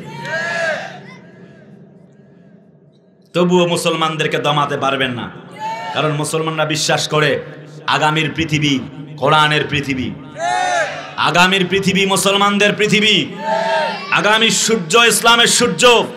জেল জুলুম হামলা মামলা করে আল্লাহর কোরআনের সৈনিকদেরকে দমানো যাবে না, যাবে না, যাবে না। বাবরি মসজিদ ভেঙেছে না ভারতে, কথা কয় না। আমি ভারত বিরোধী নই, নুপুর শর্মা ম্যাডাম কথা বলেছে, ওর বিরুদ্ধে ডাইরেক্ট অ্যাকশন হবে, কথা কয় না। নবীন জিন্দাল কথা বলেছে, নবীর বিরুদ্ধে কথা বললে কোনো ছাড় নাই। আমি কোনো দেশ বিরোধী নই, বন্ধু রাষ্ট্র। কিন্তু গোটা পৃথিবী যখন ফিলিস্তিনের পক্ষে, তখন আমার দাদা ভাই ইসরায়েলের পক্ষ নিয়েছে, আমাদের বন্ধু রাষ্ট্র। কিন্তু কথা না বললে কেমনে বুঝি? গোটা পৃথিবী যখন ফিলিস্তিনের পক্ষ নিয়েছে, তখন বেটা জো বাইডেন ইসরায়েলের পক্ষ নিয়েছে। কথা বলো না কেন? বলবে অ্যাঞ্জেলা প্রোর আইন চলবে না, চাচিং প্রোর আইন চলবে না, অ্যাঞ্জেলা মার্কেলের আইন চলবে না, অ্যাঞ্জেলা ট্রুডোর আইন চলবে না, বেটা ম্যাক্রোর আইন চলবে না, ভাইজান নরেন্দ্র মোদির আইন চলবে না, বেটা ডোনাল্ড ট্রাম্পের আইন চলবে না, জো বাইডেনের আইন চলবে না। জমিন যার, আইন চলতে হবে তার। আল্লাহ কবুল করো, চিল্লায় বলি আমিন। আজ বাবরি মসজিদ ভেঙে রাম মন্দির করা হয়েছে গত 22শে জানুয়ারি, আনুষ্ঠানিকভাবে ঘোষণা দেওয়া হয়েছে। আমি বলি, মুসলমানদের সেজদার জায়গায় মন্দির কেন ঘোষণা দিতে হবে? কথা কয় না। আমরা তো সম্প্রীতিতে বিশ্বাস করি। হিন্দু থাকবে আমাদের সাথে, একসাথে আমরা বাজারে যাব, তাদের বিয়েতে আমরা যাব, তারা আমাদের বিয়েতে আসবে, কথা কয় না। কারণ হিন্দু বৌদ্ধ খ্রিস্টান তারা আমাদের ভাই। আমি বলি, আল্লাহর ঘর বাবরি মসজিদকে যেমন টুকরা টুকরা করা হয়েছে, তারাও একদিন টুকরা টুকরা হয়ে যাবে। আমার নিরীহ বাংলাদেশের বিএসএফ আমার ভাইদেরকে হত্যা যারা করে, যারা গুজরাটে মুসলমানদেরকে হত্যা করে, যারা কাশ্মীরে আমার মুসলমানদেরকে হত্যা করে, যারা বাবরি ঘর মসজিদ ভেঙে টুকরা করে শহীদ করে দিয়েছে, টুকরা টুকরা করে দিয়েছে, এই ভারতও একদিন টুকরা টুকরা হয়ে যাবে। কোন মরদের বেটা বেটির সাধ্য নাই ঠেকাইতে পারে।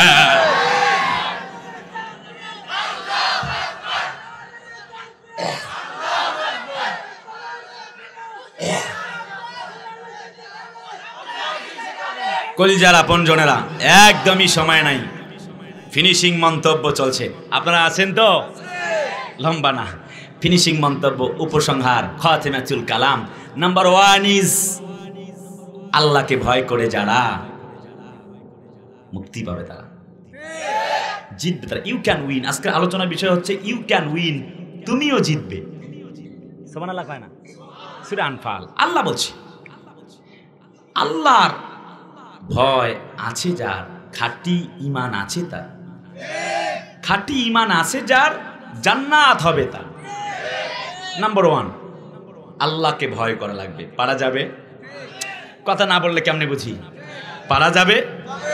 আল্লাহর ভয়টা কেমন? মুসা নবী যায় 2.5 লক্ষ সৈন্য নিয়ে, 3 দিক থেকে সাগর, একদিক থেকে কাফের ফেরাউন বাহিনী দৌড়াচ্ছে। সাথীরা কয় আমরা তো ধরাই পড়ে গেলাম। ঈমানটা কেমন আল্লাহর প্রতি?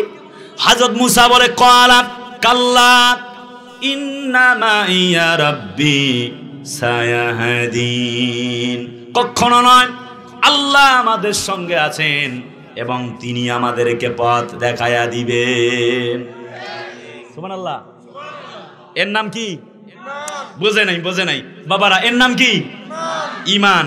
সাগরে নৌকা নাই, লঞ্চ নাই, কিচ্ছু নাই, রাস্তা হওয়ার কোনো সম্ভাবনা আছে? সাগরে পারবেন রাস্তা বানাইতে? 3 দিকেই সাগর, লাভ দিলেই মরবে। আর একদিক থেকে সৈন্য বাহিনী আসছে, ফেরাউন বাহিনী। ঈমানটা কেমন দেখো বাবা। হযরত মুসা নবী কয় আল্লাহ আমাদের সাথে আছে, সে আল্লাহ আমাদেরকে একা ফেলে রেখে চলে যাবে না। এর নাম কি? আরেকবার বলো বাবা, এর নাম কি? ঈমান। বাস, আল্লাহর প্রতি ঈমান। 1 ওয়া ইযা তুলিয়াত আলাইহিম আয়াতুহু, এই যে কোরআন, কোরআন মানবে যারা জিতে যাবে তারা। কোরআনটা মানার দরকার আছে। সন্তানকে উচ্চ শিক্ষিত নয়, বরং আগে সুশিক্ষিত বানাবেন, তবে আপনাদেরকে বৃদ্ধাশ্রমে যাওয়া লাগবে না। আমি মা বাবাকে নিয়ে একটু টাচ দিব, কমিটির অনুরোধ ছিল। বলছিলাম সন্তানকে সুশিক্ষিত বানাতে হবে, ঠিক তো? তাহলে কি হবে? আপনি জান্নাতে চলে গেছেন, সন্তানটা জাহান্নামে ইয়াবাখোর, আপনাকে জান্নাত থেকে টেনে তুলে জাহান্নামে নিয়ে যাবে। হাদিস বুখারী মুসলিম, কোন মায়ের বেটার সাধ্য নাই হাদিস পরিবর্তন করতে পারে। পক্ষান্তরে যে হাদিস প্রথমে আজকে আমি তেলাওয়াত করেছি, ব্যাখ্যা দেব সময় নাই। কুল্লুহুম কদ আযাবাত লাহুন নার, আপনি জাহান্নামে চলে গেছেন, সন্তানটাকে কোরআন পড়িয়েছিলেন, ইসলাম শিখেছে, আল্লাহর কসম সে জান্নাতে যাবে না। অর্ডার হয়েছে, যাবে না, দাঁড়ায় আছে। দাঁড়ায় কেন? আল্লাহ আমার মা বাপকে একটু আনি দেন তো দেখি। আচ্ছা আচ্ছা, আমাদের উত্তরবঙ্গের ভাষা। আচ্ছা ঠিক আছে, আনছি। কেন, কি হয়েছে? তা তো জাহান্নামে। আল্লাহ 60 বছর মা বাপ কষ্ট করছে আমার জন্যে, তাকে রেখে আমি একা একা জান্নাতে যাব? এটা হয় না। আল্লাহ কথা কি করতে চাও? দুই দিকে মা বাপের হাত ধরে আল্লাহর জান্নাতে নিয়ে চলে যাও। আরে জোরে কয় না সুবহানাল্লাহ। সন্তানকে সুশিক্ষিত বানাতে হবে, কোরআন শিখাবেন, আপনার বেটা কসাই হবে না, ভালো ডাক্তার হবে। কথা কয় না? সুশিক্ষিত বানাবেন।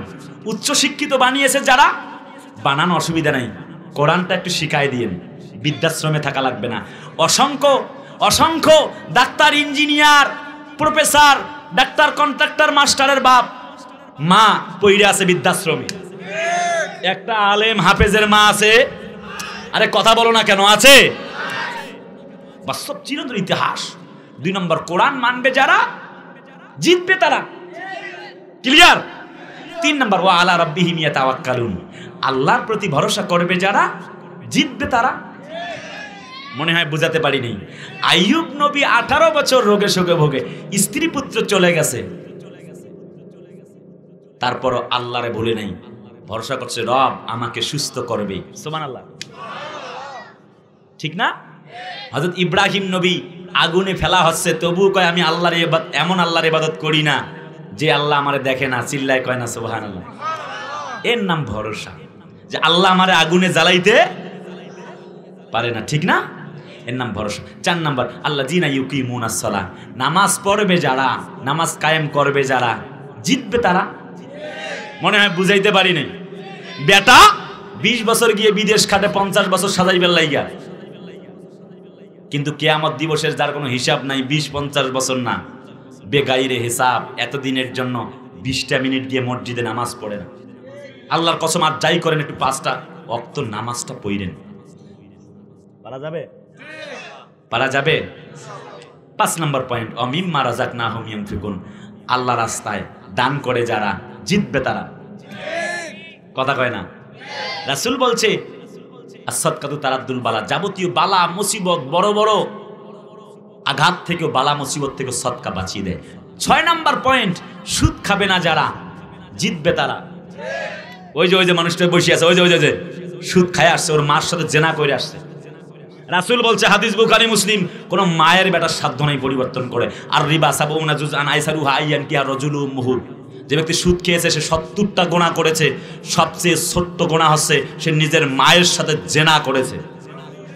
ঠেকাও দেখি আমার কথাকে। তুমি মাস্টার ডিগ্রি পাস করে সুদ খাও, তোমার মাস্টার ডিগ্রি পাসকে খতম করার জন্য এসেছি। আরে কথা কয় না? তুমি পড়লে কি, আমার কথা মানলে কি, আর না মানলে কি? 8 নাম্বার, জুলুম করবে না যারা, জিতবে তারা। আজ অনেক শাসক, বড় বড় শাসকরাও আল্লাহর জুলুমের মামলার আসামি হয়ে বসে আছে। মরতে দেরি, মায়ের শুরু হইতে দেরি হবে না। 9 নাম্বার পয়েন্ট, এই পয়েন্টটা শেষ কথা, এখানে আল্লাহ হাফেজ হবে।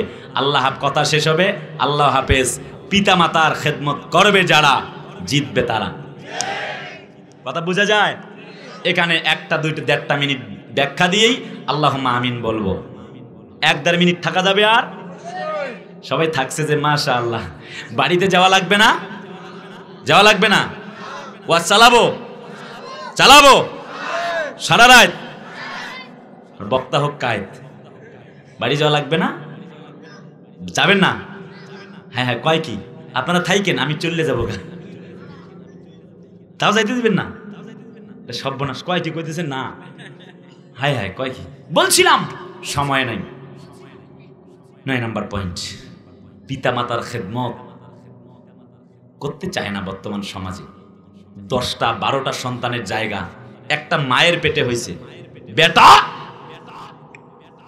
10টা 12টা সন্তানের জায়গা এক মায়ের পেটের ভেতরে হলেও 10টা সন্তানের বাড়িতে এক মায়ের জায়গা হয় না। কথা কয় না কে? অথচ কোরআন বলছে ওয়াকাদা রাব্বুকা আল্লা তা'বুদু ইল্লা ইয়াহু ওয়া বিল ওয়ালিদাইনি ইহসানা। একটু জোরে কয় না আল্লাহু আকবার, চিল্লায় কয় না সুবহানাল্লাহ। তোমার মা বাপের খেদমত করো, আনুগত্য করো। আমার ভাইয়ারা, আজকের পৃথিবীতে দেখা যায় অসংখ্য বড় বড় শিক্ষিত মানুষগুলির মা বাপ বৃদ্ধাশ্রমে, হাফেজে কোরআন আলেমদের মা বাপ বৃদ্ধাশ্রমে নাই। তার মানে আমি বলতে চাই, আল্লাহ পাকের বক্তব্য, পিতা মাতার খেদমত করছে যারা, জিতে যাবে তারা। ওয়াসাইনাল ইনসানা বিওয়ালিদাইহি হামালাতহু উম্মুহু ওয়াহানান আলা ওয়াহানিন ওয়া ফিসালুহু ফি আমাইন। জোরে কোন আল্লাহু আকবার। এই মা তোমাকে প্রায় 2 বছরের বেশি দুধ পান করিয়েছেন, কেন তুমি তোমার মাকে ভুলে গেলে? আমি আমার একজন বন্ধুর একটি দৃষ্টান্ত 1 মিনিটে বলে কথা শেষ করতে চাই। কলিজার টুকরা আপনজনেরা আপনারা আছেন না নাই? ও আমার কক্সবাজারবাসী, আমার বন্ধু ছিল একজন, নাম হলো রাকিব। কি নাম বললাম? বলেন কি নাম? রাকিব। আরেকবার কোন কি নাম? আমাকে বন্ধু ফোন করলো, বন্ধুরে কুদ্দুস সিদ্দিকী, শোনো, আমি যখন তোমার সঙ্গে একসঙ্গে পড়লাম, এসএসসিতে দাখিলে যখন ফেল হয়ে গেলাম, মা বাপ বিয়ে করিয়ে দিল, শখের একটা সন্তান আমি ছিলাম। স্ত্রী আর মায়ের সঙ্গে আমার বনাবনি হয় না, মায়ের সঙ্গে বড় ঝগড়া করে আমার প্রিয়তমা স্ত্রী। আমার শ্বশুর শাশুড়ি মিলে আমারে আলাদা করে দিল, মনটা খারাপ হতে শুরু হলো। কিছুদিনের মধ্যে কিছু টাকা গুছিয়ে আমারে সৌদি আরবে পাঠায়া দিল। কি নির্মম ইতিহাস! আমি শুধুমাত্র শুনছি আর চোখ বেয়ে বেয়ে পানি ফেলাচ্ছি, কাঁদছি। বন্ধু, তারপর কি হলো? বলে, বন্ধু 4টি বছর যখন চলে যায়, আমার মা হয়তো মিস করেছে, কিন্তু আমি নাম্বার পরিবর্তন করবার কারণে আমি আর মায়ের সঙ্গে যোগাযোগ করতে পারিনি, কারোর সঙ্গে যোগাযোগ হলো না। আমার পরিবার থেকে আমি, ভাইয়েরা, কোরআন সামনে নিয়ে বলছি, একবারে সত্য ইতিহাস, একবারে বাস্তব কাহিনী। বন্ধুরা, আমার নাম্বারগুলি স্ত্রী সবগুলি ডিলিট করে দিল, নতুন করে আমাকে আমার স্ত্রী আমাকে হোয়াটসঅ্যাপ এবং ইমো খুলে দিল। আমি চলে গেলাম। 4টি বছর হয়ে গেল, বিচ্ছিন্নভাবে থাকলাম, মায়ের সঙ্গে কথা হলো না। আমি যখন 4টি বছরে যা কিছু ইনকাম করলাম স্ত্রীর অ্যাকাউন্টে পাঠালাম, বেশ চলতেছিল আমাদের সংসার। হঠাৎ করে আমি অসুস্থ হয়ে পড়লাম, ডাক্তারের কাছে চলে গেলাম। ডাক্তার বলল, আপনি আর বাঁচবেন না। ডাক্তার বললেন, আপনার দুরারোগ্য হয়েছে, আপনি আর বাঁচবেন না, চলে যান দেশে। বলে, বন্ধুরা, আমি স্ত্রীর কাছে ফোন করলাম, 12 মিনিট কথা হয়ে গেল তার মা আব্বার সাথে। বিদায় বেলায় ফোনটা রাখার মুহূর্তে আমারে বলল, স্বামী আমার জন্য ডায়মন্ডের নাক ফুলা নিও, আমার গলার হার আনিও, মা বাপের জন্য কিছু আনিও। বন্ধু বলল, আমি ফোনটা লাইনটা কাটলাম। আমি ফেসবুক থেকে কোনো রকমের সার্চ করলাম, কয়েকটি নাম, একটা নাম পেলাম আমার এক চাচতো ভাইয়ের, তার মাধ্যমে আমার মায়ের নাম্বারটা নিলাম। আমি আমার মাকে ফোন করলাম। যখন ফোন করলাম, ওপাশ থেকে সালাম এলো। আমি বললাম, ওয়ালাইকুম আসসালাম। আমিও সালাম দিলাম, বললাম, মা কেমন আছো? মা উত্তর দিচ্ছে, বাবারে রাকিব, 4টা বছরে 1টা সেকেন্ডের জন্য তুই কল দিস নাই। আর আমি 4টা বছরে তোকে 4টা সেকেন্ডের জন্যও ভুলে যাই নাই। বাবা তুই কেমন আছিস বাবারে, বল রে বাবা তুই কেমন আছিস? বন্ধু বলে চোখ বেয়ে বেয়ে আমার পানি পড়ছে। মা বলল না আমার জন্য অমুক আনতে হবে। মা বলছে বাবারে তুই খাইছিস কিনা, তুই কেমন আছিস বাবারে বল। বলে আমার অন্তরটা গলতে লাগলো। আমি জিজ্ঞেস করলাম মা তুমি কেমন আছো? মা বলছে বাবারে তোরে ছাড়া আমি ভালো নাই। রাকিব বলে আমার মনটা আরো কষ্টে ভরতে লাগলো। বলল মা তুমি তো জানো না আমি অসুস্থ, ডাক্তার বলেছে আমি আর বাঁচবো না। আগামী শুক্রবার সকাল 10টায় আমার ফ্লাইট, তুমি শাহজালাল আন্তর্জাতিক বিমানবন্দরে ঢাকা এয়ারপোর্টে আসো, তোমার সঙ্গে দেখা হবে। বন্ধু বলে এই কথা বলে আমি ফোনটা রাখলাম। যথারীতি সকাল 10টায় নামলাম। আমার স্ত্রী একেবারে গেটের পার্শ্ববর্তী এলাকায় আমার সঙ্গে সাক্ষাৎ করলো। বলল কি আনছো? যা আনতে বলেছি তা আনছো নাকি? আমি বললাম আমার কাছে পয়সা ছিল না, আনতে পারিনি। আল্লাহর কসম আমার স্ত্রী এক বাক্যে বলল তোমার মতো এরকম ফকির স্বামীর সংসার আমার করার টাইম নাই। আমার স্ত্রী আর শাশুড়ি শ্বশুর চলে গেল। আমি ভাবলাম আমার মনে হয় আর কেউ নাই দুনিয়ায়, আমি তো মরে যাব, কার কাছে যাব? কেউ নাই আমার দুনিয়ায়।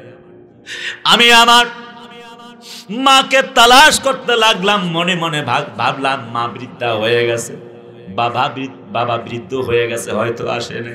কিছুক্ষণের মধ্যে দেখতে পেলাম মা লাঠি ভর করে তার কোমরটা বাঁকা হয়ে গেছে, আমার দিকে এগিয়ে আসছে।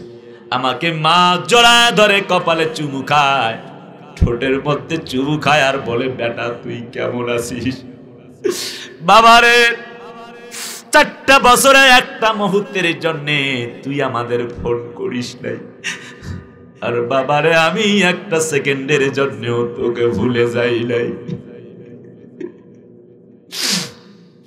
বাবারে তোর অসুস্থতার কথা শুনে বাড়িতে একটা বকরি ছাগল ছিল, একটা খাসি ছিল, আমি জবাই করে দিয়েছি। বাবারে আল্লাহকে বলেছি রব্বুল আলামিন জীবনের বিনিময়ে আমার সন্তানটাকে তুমি ভিক্ষা দাও। তোমার বাবা ভিক্ষা করে আমরা ছাগলটাকে কোরবানি করে দিয়েছি। বাবারে তুই যেদিন থেকে ফোন করেছিস 7 দিন হয়ে যায়, গত সপ্তাহে থেকে, সেদিন থেকে আমি রোজা রাখছি। আল্লাহকে বলছি আল্লাহ তুমি আমার রাকিবকে সুস্থ করে দাও। আমার বন্ধু বলে আমি মাকে জড়ায় ধরে বললাম মা বাবা কই? বলে তোর বাবা হাঁটতে পারে না, বড় অসুস্থ হয়ে পড়েছেন, কোন রকমে লাঠি ভর করে এসেছেন। বন্ধু বলে সামনের দিকে এগিয়ে গেলাম, আমি আমার বাবাকে সালাম করলাম, মুসাফা করলাম। বাবা দুটি চোখের পানি ফেলায়া কান্দে। মা বলে বাবারে বাড়িতে চল, কি হয়েছে তোরে ডাক্তার দেখাবো। বাবারে চল, আমার যতটুকু সম্পদ আছে বাড়ি ভিটাটুকু তোকে বিক্রি করে ডাক্তার দেখাবো। বাবারে বল তোর কি হয়েছে রে বেটা, বল।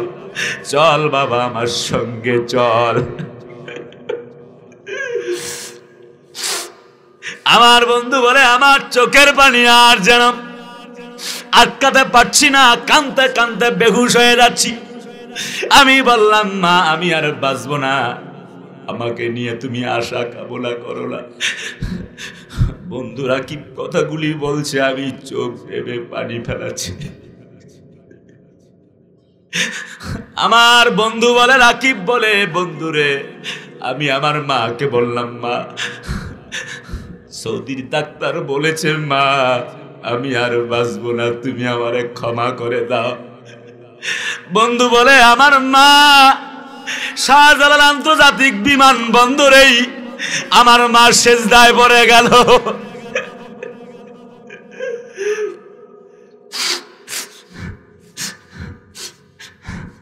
আল্লাহু আকবার বলে আমার মা সেজদায় পড়ে কান্দে।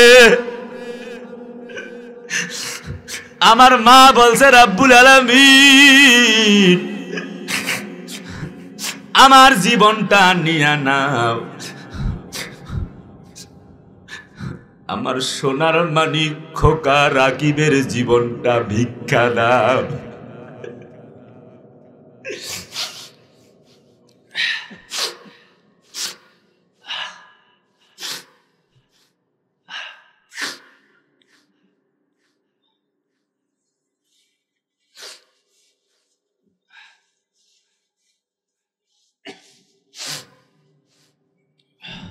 এ হচ্ছে মা বাপ। তাদের তুলনা, মায়ের তুল্য মায়া নাই, আর বটের তুল্য ছায়া নাই। কথা বলেন ঠিক কিনা? সেই মা বাপকে কোনো মতেই, কোনোভাবেই, কোনো অবস্থাতেই ভুলে যাওয়া যাবে না। পারা যাবে? জোরে বলেন, পারা যাবে? রাসূল বলছেন,